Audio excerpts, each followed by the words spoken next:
Welcome to Resist All Rookie Tuesday on Western Sports Roundup. Coming up this afternoon, we'll highlight the one Rookie of the Year race that remains. That is those four guys that are headed on to the National Finals Rodeo. One of them will be crowned the Resist All Rookie of the Year. Hudson Bolton will join us.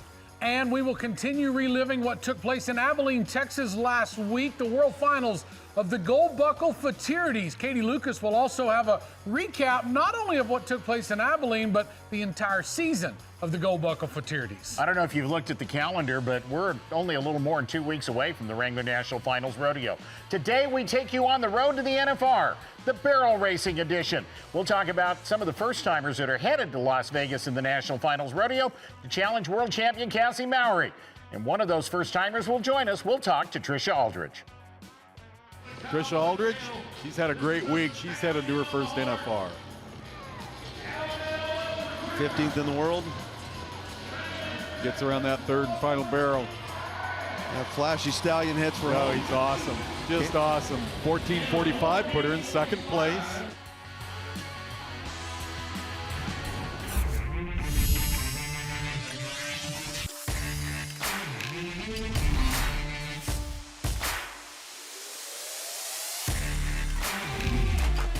Well, hi, everybody. Welcome to the historic Fort Worth Stockyards. Welcome to the Cowboy Channel studios, and welcome to Western Sports Roundup. I'm Steve Kenyon, alongside Ty McClary. It is Resist All Rookie Tuesday. We'll get to that as we talk about bull riders coming up a little bit later on. But we kick off the show today with some news from the PBR. Yeah, the Professional Bull Riding Association, and they have announced that starting for the 2026 season, they're changing a little bit to their scoring system. Now, here's the deal. They've been having half points and quarter points for quite some time, but now, again, starting in the 2026 season, they will now allow those tenth of a point differences to change a little bit of whether it's on the bull side or the rider side. No matter how you look at it, it's going to be able to develop that judging system a little deeper and a little more intricate there in the PBR. Yeah, they're looking for the nuances. As we quote Sean Gleason, the commissioner of the PBR, these changes continue the PBR's commitment to the credibility of our competition and the accuracy of our judging system. We're giving judges the tools necessary to score rides with greater fairness, detail, and accuracy.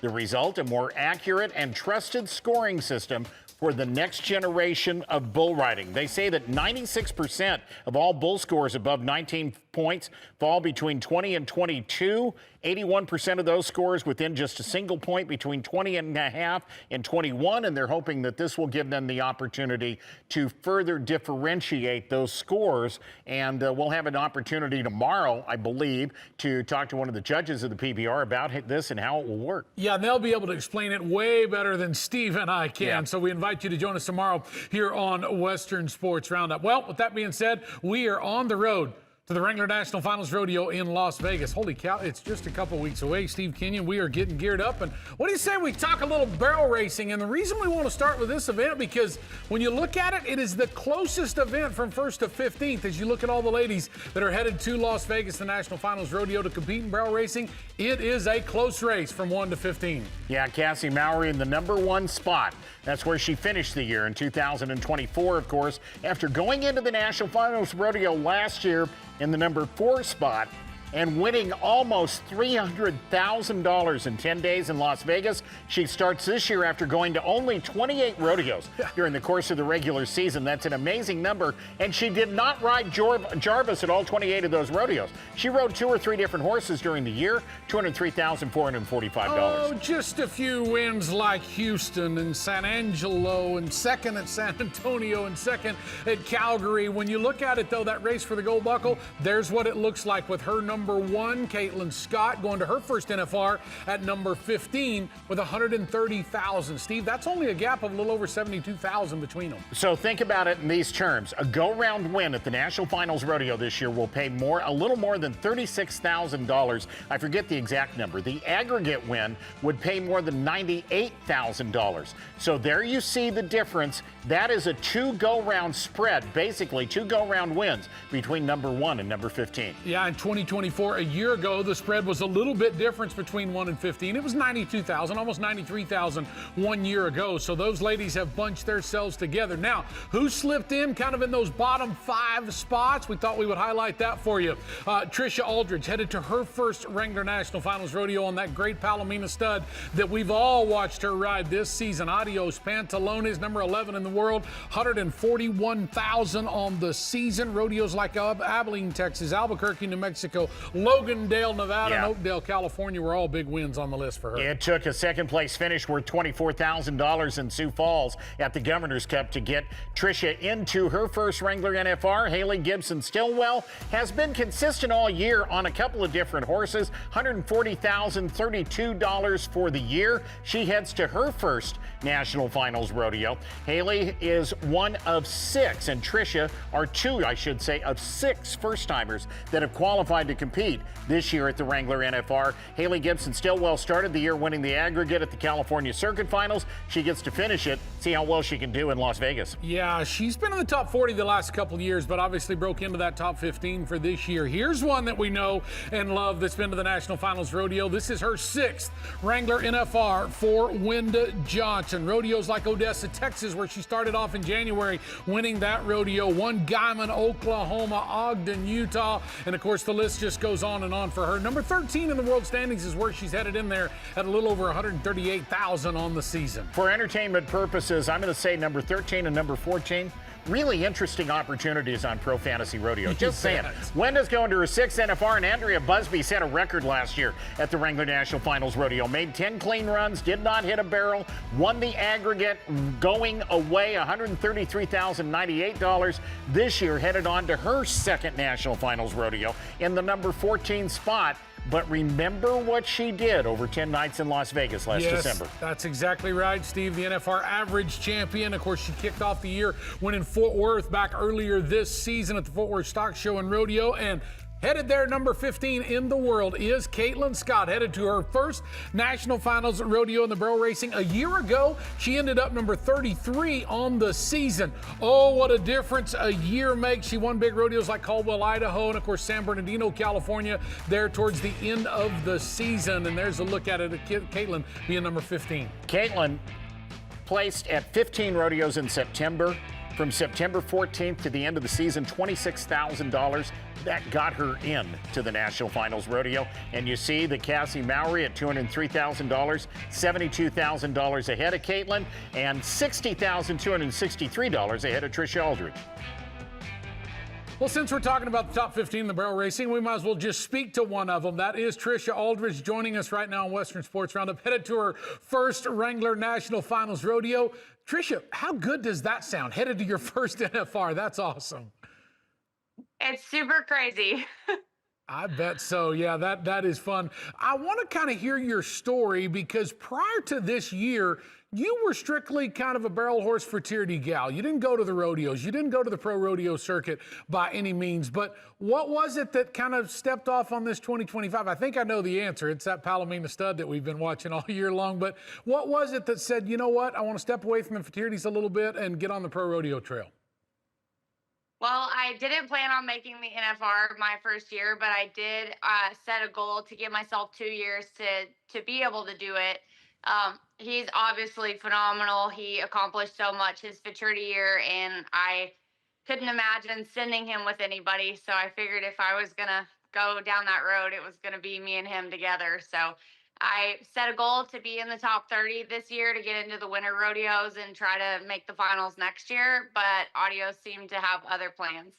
When did you know that Adios had other plans? When did you start to think, you know, maybe I need to aim a little higher than just getting into the top 30? I think, in the beginning, I always joke that it took about 8 rodeos for him to get seasoned. And then he seems to be like a 15-year-old rodeo horse in a 5-year-old body. So he just really took to it. I mean, it doesn't really matter what setup you put him in, inside, outside. He won his first pro rodeo at Los Fresnos, and that was the first time he had ever run outside. And I was super nervous, and he could care less. Like, he loves it. He does so good outside, and then I went on my next outdoor rodeo was Waxahachie. He won Waxahachie, and then I went to Logandale. He won Logandale, and then he went out to California and did awesome out there. So I mean, he kept me in the top 15 the whole time I was going. So I mean, he never lets me down. Tricia, I want you to talk more about that Palomino stud, Adios Pantalones, because we hear stories of these rodeo contestants going up and down the road and, you know, some of the things that happen along the way, hauling their horses, doing things. Well, obviously you're taking a stallion horse with you all year long. Talk about that. I know he's got a great mind, but kind of tell the fans at home what it's like up and down the road with a Palomino stud like that. I'm pretty sure everybody thought I was crazy, but he's just so good. He's so easy to haul. You know, he did great in the hot fence all year.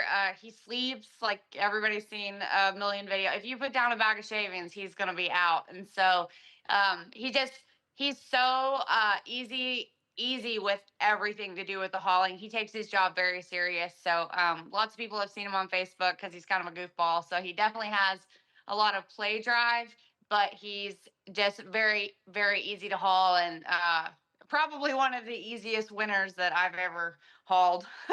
So he made the journey a lot of fun.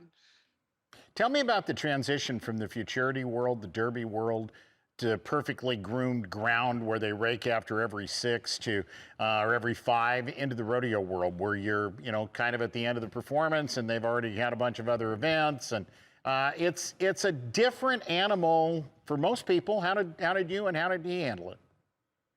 It's completely different. So to me, it's a lot more strategy. It's not always the fastest horse that wins. So I think I had a little bit of trouble in the beginning because he was just coming in so hard. And a lot of times the ground just isn't going to hold up a horse that's doing that. He has a really good style, so that's really helpful. But he just, he's learned very quickly. You know, I can kind of tell, like, the first barrel he tested out, the second barrel he's kind of got a feel, and I can tell how he approaches the third of what he thinks of the ground, you know. And sometimes people will kind of make a comment about him stepping off, and I'm like, he's got this really cool move, and he'll just like step to the outside and he never slows down, and that's how he is able to like stand up on some of that shifty ground and not lose the speed. So he's incredibly smart. I mean, I definitely trust him with my life, and I'm really excited to take him on this journey, just because like he's just adapted so well to every different scenario. Tricia, at the end of the season at the Governor's Cup in Sioux Falls, South Dakota, you and Adios Pantalones ended up number 2 up there. You guys won a little shy of 25,000, if I remember right. But that small arena, truthfully, would be kind of a teaser for what you're going to be up against in Las Vegas at the Thomas and Mack Center. You guys handled it very well up there. That would mean you've got to have a lot of confidence going into Las Vegas with that. Well, so if you remember, I come from the Futurity world. So he had only been on one standard prior to me going to rodeo. So to me, he won 550,000 in little pins. So I'm not worried at all. So, Tricia, you get ready now to head on to the Wrangler National Finals Rodeo for the first time in your career. Tell me about your plans and your preparation. Most people I know, especially if they have a lot of sponsors and going out doing autograph signings, they actually have somebody else who sort of takes care of their horses and they take care of their other obligations. How are you approaching the national finals from the standpoint of just all the logistics that you have to deal with behind the scenes? So I'm really fortunate because I actually don't have any sponsors. So we've worked with that to kind of keep the integrity of our blog. And so I am going to be doing some signings, but I would imagine my schedule is going to be a lot lighter because of that. We're definitely going to do some stuff for my fans. But, you know, we do have somebody there for Adios to make sure that just somebody's with him all the time. And then I also have a videographer and an assistant. So we plan to bring you guys all the behind the scenes for all 10 days. So we are really excited to kind of take a different approach to this. Not just even that, but I mean, everything has been planned down to outfits and tack sets and bits. And I mean, any small detail, we got it down. So Tricia, I just got to say, this is a phenomenal story to share with fans on the Cowboy Channel. The fact that the first year you hit the road for a rodeo and you make your first ever National Finals Rodeo. We're excited to watch you in Las Vegas. I know Adios Pantalones has got lots of fans out there of you guys. They're excited to watch you for 10 days in Las Vegas. Congratulations on the year you've already had. Good luck in Las Vegas, and thanks for joining us here on the show. Thank you guys so much. That's Tricia Aldridge, barrel racer, headed on to the National Finals Rodeo. Coming up, there are 4 rookies in the field of bull riders and 7 first-time qualifiers in the bull riding to the NFR. We'll highlight those Resistol rookie candidates here on Western Sports Roundup. Also, speaking of rookies, a former rookie in 2023 in the saddle bronc riding, Ryder Sanford, he just had another good circuit finals win over the weekend from the Southeastern Circuit. He will join us coming up on the show. Stay with us. More on Western Sports Roundup when we return. Western Sports Roundup is brought to you by Rock and Roll Denim. Live boldly. Live in Rock and Roll Denim. Bolton is ready to do. Middleton, Oregon, are you not entertained? Big scores, big scores. Oh, oh, oh. Make it go, Nando. Here we go. Floating, drifting, spurring. That young man needs to hear you shine. Well, each and every Tuesday here on Western Sports Roundup, we like to highlight the rookies in the Resistol rookie race. That is because in the bull riding, there's going to be 4 of them inside that arena right there here in just a couple weeks in Las Vegas, trying to be crowned the Resistol Rookie of the Year. Yeah, that's the event. That's the race that has not been decided yet because 4 of those guys, you just watched a little highlight pack from those 4. They're all headed to Las Vegas, not only trying to win world titles, you betcha, but they're still trying to win that Resistol rookie race. Yeah, absolutely. And if one of them gets hot and gets into the world title race, that person will probably be the Resistol Rookie of the Year as well. Luke Mackey comes in number 15, $138,917 for the year. The number 4 rookie, Mackey really had to scramble toward the end of the year. Went to rodeos like Pasadena, Texas, and won it the final weekend of rodeo's regular season. He did not have the advantage of Sioux Falls and those opportunities, so he had to make the money come at a lot of different rodeos, and he did, and qualified for the National Finals Rodeo. Bryce Jensen's story I thought was pretty interesting because we kind of got to watching him at Fort Worth, Texas back early in the year. In fact, he was a replacement to get into Fort Worth, made it all the way to the finals there in Fort Worth, and of course did well there. Won other big rodeos like Bremerton, Washington later on in the year. The thing I keep talking about Bryce Jensen, remember, he's got rodeo roots in his blood because his grandmother is barrel racer Linda Vick from out in California, who was a reserve world champion barrel racer back some years ago. I watched Bryce in June at the college finals. He did not have a good finals. The month of June was his weak spot, really, if you look at it. Quinn Anderson, the month of July, he was great, including winning the Cheyenne Frontier Days as a rookie. The number 9 man in the PRCA's world standings. Number 2 rookie, $161,000. That puts him about $190,000 behind Wasey Shala, the number 1 in the world standings. But this Australian, he split time this year between the PBR and the PRCA and had success at both levels. The man he is chasing for the Resistol Rookie of the Year guy is this guy, Tennessee's Hudson Bolton. And he did the same thing Quinn Anderson did, splitting time between the PRCA rodeos and the PBR. Of course, Hudson Bolton was crowned the PBR's Rookie of the Year earlier this year, so now he's trying to do both, which has never been done before, by the way. Trying to be the rookie now in the PRCA. There's a look at those rookie standings, as not only Hudson, of course, is number 6 in the world standings, but he's number 1 in that Resistol rookie race. He's got 179,000 ahead of the rest of the field. And Hudson Bolton, you better stay with us here on Western Sports Roundup. He will join us coming up on the show. We'll talk about all of it. The PBR, we'll talk about him headed to Las Vegas for the first time. The PRCA, it's all coming up next. Tonight on the Cowboy Channel, we take you to the opportunity to zero in as we talk about some of the unique numbers, and Katie Lucas with a special guest host tonight. Me, I get to be on Zero In with Katie. We'll talk about barrel racing and we'll talk about bull riding, and looking forward to the opportunity to share. Here's Katie Lucas with a little bit more on a story that you maybe haven't heard.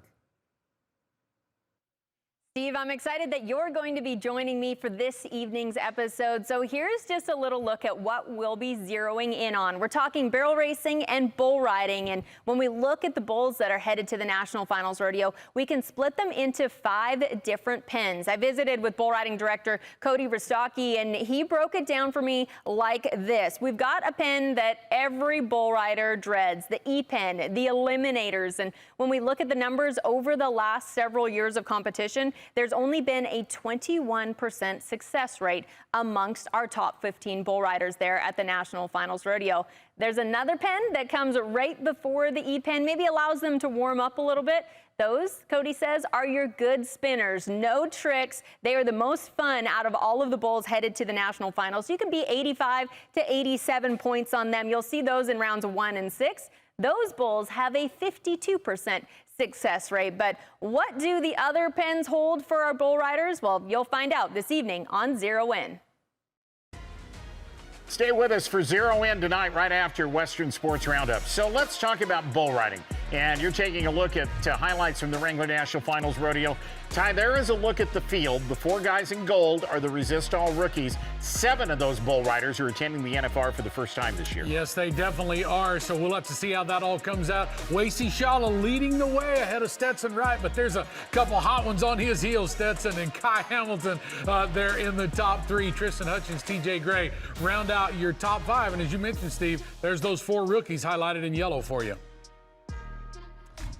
Well, one of those rookies are joining us right now. That's a look at Hudson Bolton, who is headed to his first ever Wrangler National Finals Rodeo. And Hudson, thanks for joining us here on the show. What have you kind of been doing to get ready? Because you've been juggling not only the PBR season all year long, but of course the PRCA as well. Now you're just a couple weeks prior to getting ready for the NFR. So what does that look like for you here over the last few weeks since the PBR Team Series season ended?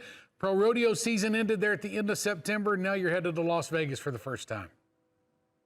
Yes, sir. I've just been really still been getting on bulls, just been getting on some good practice bulls, and been going to a couple bull teams and just getting on a good caliber of bulls to get ready for the NFR.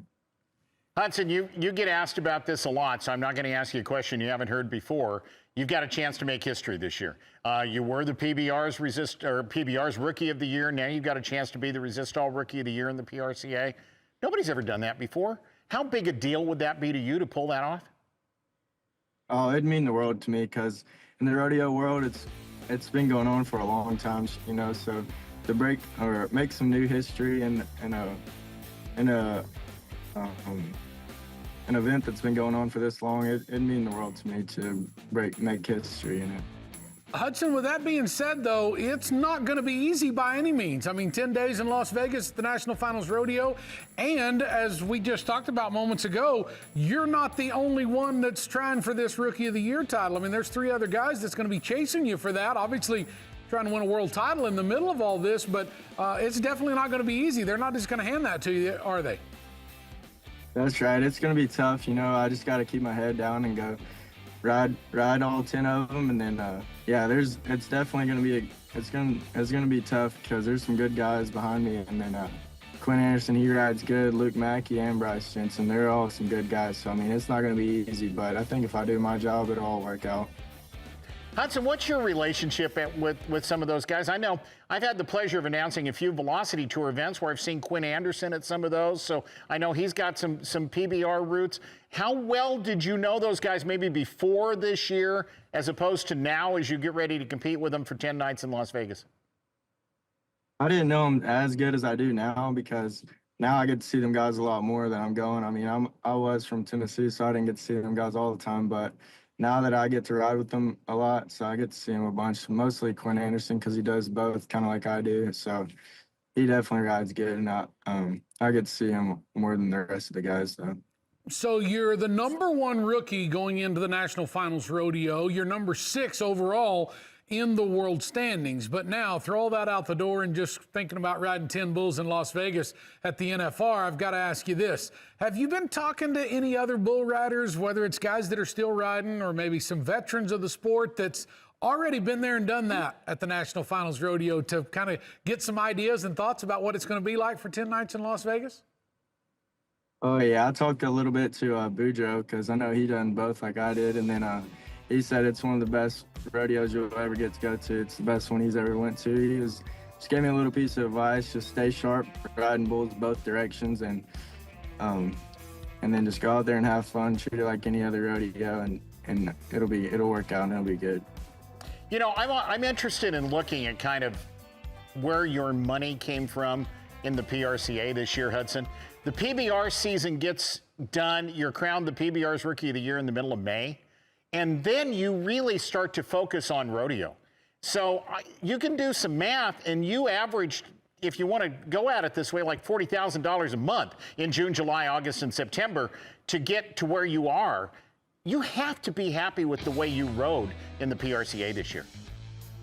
Oh yeah, I definitely had a blessed year. You know, to be able to make it pretty much in 4 months to the NFR. I mean, not a lot of people can say they've done that. So I'm very blessed to be able to ride like I do and be blessed with the talent I'm riding like. Hudson, you've already been on some big stages throughout the year, whether it's in the world of PRCA and the professional rodeo world or the PBR as well. But now you're about to be on the biggest stage of the world of professional rodeo in Las Vegas. What are you doing to get yourself ready? I mean, I've kind of already asked that, but how are you going to handle that part of it and not let the big bright lights of Las Vegas get to you? I think the PBRs kind of helped me out with some of that bigger stages like that. So, I mean, I think I got a little jump start on some of the guys that's going into their first NFR. You know, I've been riding in front of some big stages at an early age. So, I mean, I think it's going to be just like another day. Hudson, I'm excited to have a chance to watch you ride for 10 nights at the National Finals Rodeo. I'm really excited to watch this Resist All Rookie of the Year race. I think it's going to be a very, very interesting 10 days. And as a fan, I can't wait to get it started. Yeah. I'm guessing as a bull rider, you're kind of excited to get it started too. Good luck and thank you for your time. Thank y'all too.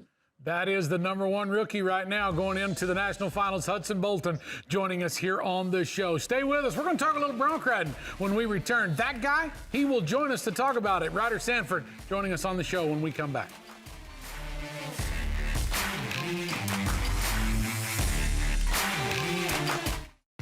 Western Sports Roundup brought to you by Valley Vet.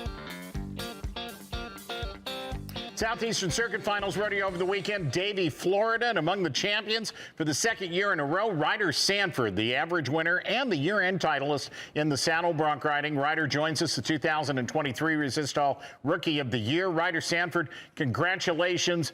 Boy, I'll tell you what, you have, in your short career in the PRCA, you've taken really good advantage of the circuit system, I think, haven't you? Absolutely. Davey's been good to me every time I went down there. And the thing is about that, Ryder, and I want you to touch on this a little bit. We've been talking to some of you contestants here over the last couple weeks, last month or so, as these circuit finals have been going on, the importance of the circuit system in the world of professional rodeo. Obviously, this now qualifies you, like it did a year ago, to go to the NFR Open next summer in July up there in Colorado Springs, Colorado. That's where a guy can win some huge money and really help your season in a very important time of the year there in July. Absolutely. You know, early on in the year, it gives you some momentum if it treats you well, and then right there in the middle of summer, it can boost you again. Ryder, let me ask you about the circuit finals. You either won first or second on every horse you got on, but you told me and Ty, reminded me and Ty before we started, you're coming off of a broken leg. So talk about that whole healing process. Yeah, I had a little trouble leaving the chute in Spring Hill, so had a fracture on that leg, kind of took me out the last couple weeks. So this was the first healthy weekend coming off that broke leg, and shoot, everything felt good.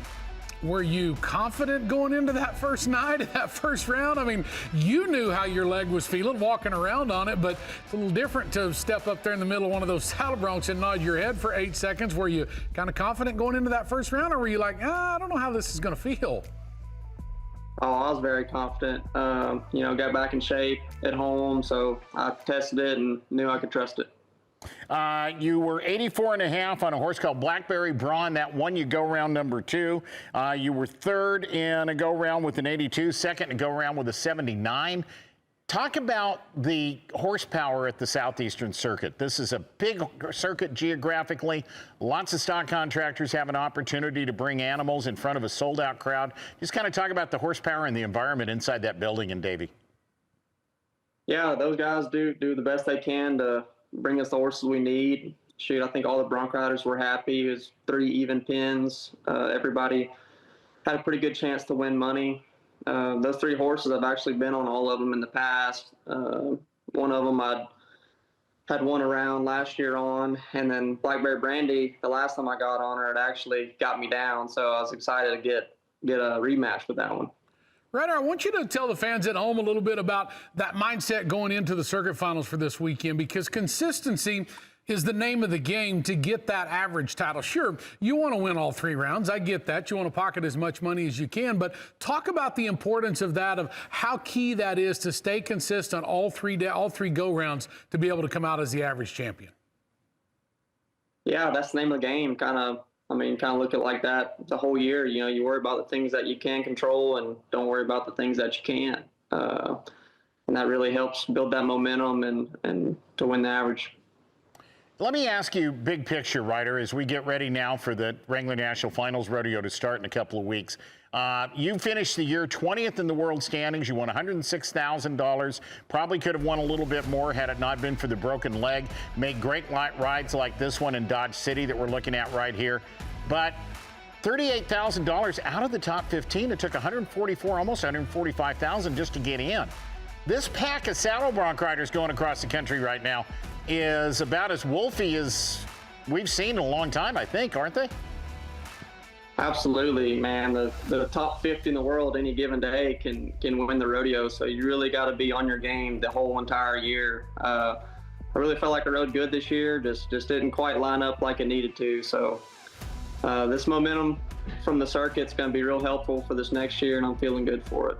Ryder, what are some of those things that you work on a day-to-day basis to try to be at that elite level like you're at? I mean, we obviously watched you at the National Finals Rodeo a couple of years ago. You're trying to get back there, obviously, hopefully for 2026. But there's little things along the way throughout the entire rodeo season that you bronc riders can do to tweak this or tweak that or do better at this or do better at that, whether it's the mark out, whether it's the way your saddle fits, whether the way your saddle feels. What are some of those things that you are constantly working on to try to make yourself better inside the arena?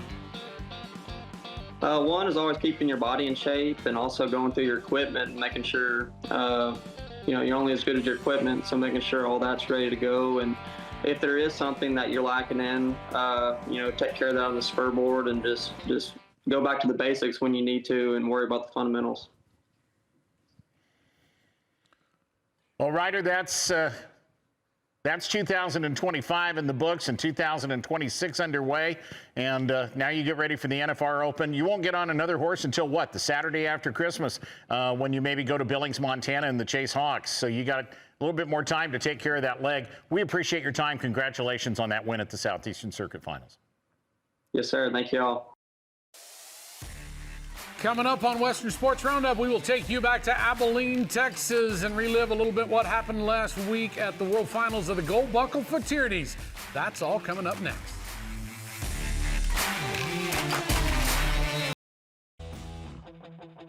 You're looking inside the Cowboy Channel studios here in Fort Worth, Texas. Let's take you to Abilene, Texas, where the Gold Buckle Futurities World Finals have come to an end. That was last weekend. We've been talking a lot about the top performers, the big-time money winners, people like Trevor Brazil, people like Jeremy Buehler, people like Ren Richard. Let's talk a little bit more about some of those top money winners and keep it with the Canadian world champion, Jeremy Buehler. Here he is, DT's Hickory's Stinger.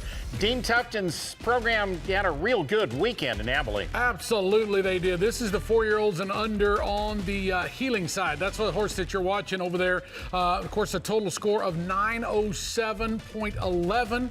What they did after all those runs. And of course, this was big for not only Jeremy, but Dean Tufton and his crew, what they've done. Dean owns the sire Hickory Holly time that's doing phenomenal things in the performance horse world. Here's what he had to say when he caught up with Katie Lucas after the win.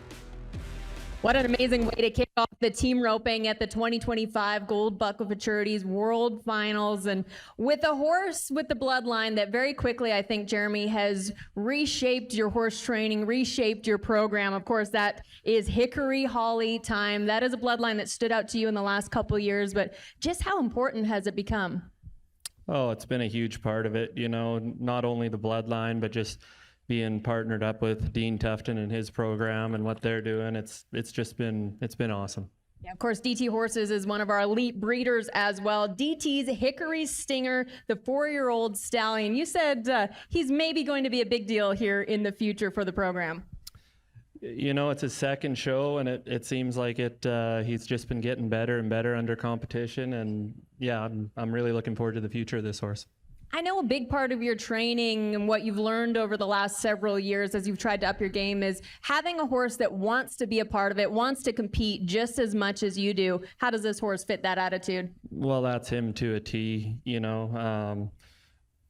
He just, every day you show up, he's happy to be there. He wants to do it. There's no making him do it. It's shown up, and especially for a stud, he's got the demeanor to be something special, I think. Yeah, the demeanor to be a winner as well. What an amazing young equine athlete. Katie Lucas with Jeremy Buehler. He was the champion of the 4 and under heeling. Let's talk about the Futurity heading 4 and under, and a big time performance for Ren Richard from Utah. He came into the short round with the top 4 calls and left taking home 4 of the top 5 checks. You don't do that very often. That's a big time money opportunity right there. This horse is called Topaz Moonshiner, owned by Bobby and Catherine Simmons, my buddies, and of course sired by Jesse's Topaz, one of the reference sires that stands out there at the Big 4-6's ranch. Look at how many times Ren Richard, his name is on there. Oh yeah, we just sprinkle in a little guy named Trevor Brazil in the middle of all that, but wow, what a day and what a class for Ren Richard. When you talk about the breeder incentives and the stallion incentives and everything that money won by Ren Richard, over $44,000 in this class alone. Here's what he had to talk about with Katie. Wow, pretty amazing to go in with the top 4 placings and leave with all 4 of those in the top 5, Ren. We were just kind of joking around about that. Actually felt like it maybe took a little pressure off you, right? You just had to go do your job. Well, 4 chances is better than 1. I'll take it. Well, and you certainly took some good chances today. To have 4 placings in the top 5, that's got to mean a lot to you. Have you ever had a show this good in one class? No, I think this is the best I've ever done. The horses were great today. These cattle really fit their style, and I could show off what they had to offer, so it was cool.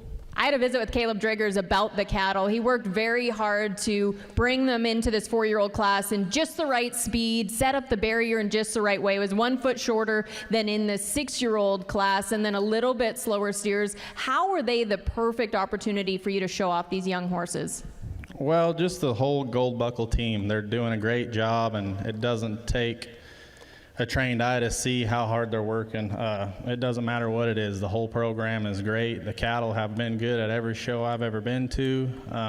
They just have a great staff, and they're doing an awesome job. You know, it doesn't take a trained eye to see just how great this horse is right here. Topaz Moonshiner, the 4-year-old gelding, sired by Jesse's Topaz, 8 points ahead of number 2. Why was this horse just that much better than the rest? Well, this is only about the 5th time I've rode him. A really good friend of mine, Bobby Simmons and Catherine Simmons, own this horse, and he's athletic and fast-footed. Kind of fits my style, like somebody that can stay out ahead of him. He's going to make a really nice horse. He is a nice horse now, but I see this horse getting better all the time, and hopefully Bobby lets me show him a little more. We saw a great variety of horses from you today, too. All different stallions, different looks, different body shapes. How important is it for you to have that variety in your training barn? Oh, it's everything. I mean, we're always trying to make our program better at A&C, and I think everybody now has a vision on what they want. But every horse I rode today has the confirmation and pedigree to do it, and it keeps turning up all the time.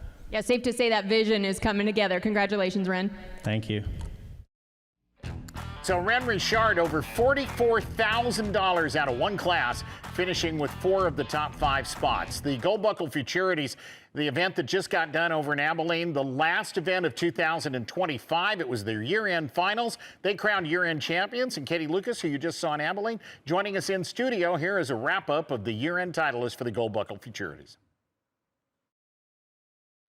Guys, as you just mentioned, we saw some huge payouts in the individual classes, but when we look at the overall standings for some of our big awards at the end of the year, we start to see some contestants who took home the lion's share of the $2.3 million that the Gold Buckle Futurity paid out over just 2 events in 2025. So let's talk about the top rider first. A name that you'll probably recognize, Trevor Brazil, walked away with over $100,000 in earnings between the spring and fall Gold Buckle Futurities on a myriad of horses that he brought to town. In fact, he was so intent on trying to win this top rider award that his partner Miles Baker actually hopped off some of the horses, allowed Trevor to show them at this fall event because Trevor was in a heated battle for this top rider award. As we look at the top 5 right here, Lonnie Yates, the lone breakaway roper that hopped into those standings, $68,000 in earnings, extremely impressive. Haven Mejid, he wanted to win that trailer for the top rider. In fact, he wanted to win it so bad that he threw his name in the hat on the heading and heeling side of things. The tie-down roper, the world champion, he decided he was going to team rope as well to try and get that title, but he could not best the champ himself, the 26-time world champion Trevor Brazil. He rose to the top over slim margins over Ren Richard there, who ended up at number 2 at $98,000. Then when we look at the Breeder of the Year award, by a $30,000 margin, it was the San Juan Ranch to take home that title. They had a total of 6 horses that came together from their ranch to earn money and stack up $140,000 in winnings throughout the 2 events that we saw this season. And of course, anyone in the National Rein Cow Horse Association knows the name San Juan Ranch. They are the #1 NRCHA all-time leading breeder with $3.4 million in earnings in that discipline. But as of late, they've had a really strong entrance into the rope horse world as well. Of course, their program held up by 3 elite stallions. We've got SJR Diamond Mist, SJR Talkin' Diamonds, and CD Diamond. And speaking of the great stud CD Diamond, he also made the top 5 for Sire of the Year. This class was another heated competition with the most money across all of the races that we saw. CD Diamond was number 5 overall with $93,000 in earnings, but it was Hickory Holly Time with over $165,000 to get the eventual win for this title. That championship was thanks to a huge showing at the World Finals this fall, where Hickory Holly Time progeny won both the 4 and under heeling and the 6 and under heeling, and had several other horses that made the short go and picked up big checks to total $165,000 on the year. When we look at horses as individuals, none were better than Metallic Hot Rose. The mare had $95,000 in earnings and now marks the 2nd year in a row where a mare has taken home the title. Of course, this mare by Metallic's MVP out of Little Hot Rosita by Hottish, owned by Bobby Abernathy. The mare took home $43,000 with Lonnie Yates in the spring, and then won over $50,000 at the Futurity this fall in the Futurity Breakaway, Tie-Down, and the Limited Tie-Down roping as well. So all in all, $2.3 million handed out over the year, proving, as they say, the future elite was on display, guys, at the Gold Buckle Futurity. Thank you for that, Katie Lucas. And is that not awesome to see those kind of numbers bouncing around at these futurities? Gold Buckle, wow, what a job that y'all have put on for this entire season. There's a look at everything that Katie just told you, with Trevor at the top as far as the riders go, San Juan Ranch breeders, Hickory Hollow Time, that big-time sire from Dean Tufton and his crew, and then Metallic Hot Rose, that mare that Katie just spoke of. $95,000 on the season. That is amazing. Stay with us here on Western Sports Roundup. We'll get ready to wrap it all up when we return.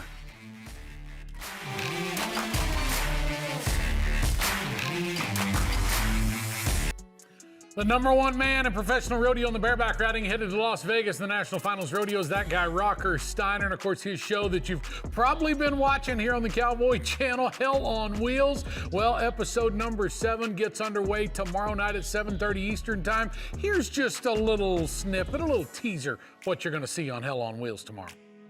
I've always said if you don't believe that you can win, why show up? When I show up and I nod my head, I'm not there for second place. And if that labels me as arrogant or cocky or whatever, then that's how it has to be, because I'm not here to please anybody. I'm here to win. That's plain and simple. Are there any Rocker Steiner fans in this house? It's time to rock. It's time to ride. Ladies and gentlemen, you just watched the #1 bareback rider in the world ride a Jewel Rodeo. His address says Weatherford, Texas, but after this score, he's going to call Sykes at home 89.5. Rocker Steiner has been the back-to-back champion of the Sykes and J.C. Boot Hill Rodeo. I hope they like that shit. Woo! How'd that look? At the end of the day, a rodeo really is a show. You know, we're putting on a show for the crowd, and I want them to have a great time, and I want them to get fired up and party in the stands as much as anybody. This is everything. Episode 7 of Hell on Wheels tomorrow night, 7:30 Eastern, right here on the Cowboy Channel. There are 9 episodes. Episode 7 tomorrow night. Don't miss that for sure. Let's get into our Veterison top 3 headlines that you need to know from Veterison. Clean treat heel. We talked about that Resist All rookie race. Since it's Resist All Rookie Tuesday here on Western Sports Roundup, 4 bull riders are headed to Las Vegas vying for that Resist All rookie crown. They're all being led by Hudson Bolton, who joined us here on the show to tell us what his thoughts were to getting to Las Vegas. Thank you to Katie Lucas for telling the story of the Gold Buckle Futurities. Jeremy Bueller on the heeling side, he was a champion. Ren Richard on the heading side, he qualified 4 horses into the top 5 in the 4 and under heading, won over $44,000. Tricia Aldridge and Analia Adios Pantalones, one of 6 barrel racers headed on to the National Finals Rodeo for the first time this year. Our thanks to Tricia for her time today. She coached in the NFR in the number 11 spot. So during the course of the show today, I've been trying to keep an eye on a story that appears to be breaking and developing, an equine herpes virus issue that at this point is being traced maybe back to Jayco. Among the big events that are going on this week, the Barrel Futurities of America Futurity that is happening right now at the Lazy E Arena in Guthrie, Oklahoma. The Lazy E just posted this on Facebook. At this time, we are in constant contact with the Oklahoma State vet, and as of now, we are moving forward. I said the Lazy E, that's actually from the BFA posting that on Facebook. We will keep everyone up to date. We want to be safe. It is your decision whether or not you stay or leave. We will talk more about that tomorrow. Equine herpes virus is something that tends to show up and make its presence known in a hurry, and so we're keeping an eye on that. Remember, biosecurity, that's a phrase that we learned if we're horse owners during the last time we had an outbreak of this, and please be safe and be careful. Yeah, this is very much a developing story just taking place right now. We will do our best to try to have more on Western Sports Roundup tomorrow. If we get more news and information for you, we will try to share it with you as well. So be aware of that. Tune back in tomorrow on Western Sports Roundup. More of that breaking story that Steve just shared with you. So that is our show for this afternoon. A lot happening this weekend, including the Prairie Circuit Finals Rodeo. It's about to get underway. Starts Thursday night. Mulvane, Kansas this year. They've moved it to a brand new venue on the heels of the National Finals steer roping that just came to an end. For Ty McClary, I'm Steve Kenyon. Thanks for watching, everybody. God bless. This is Western Sports Roundup.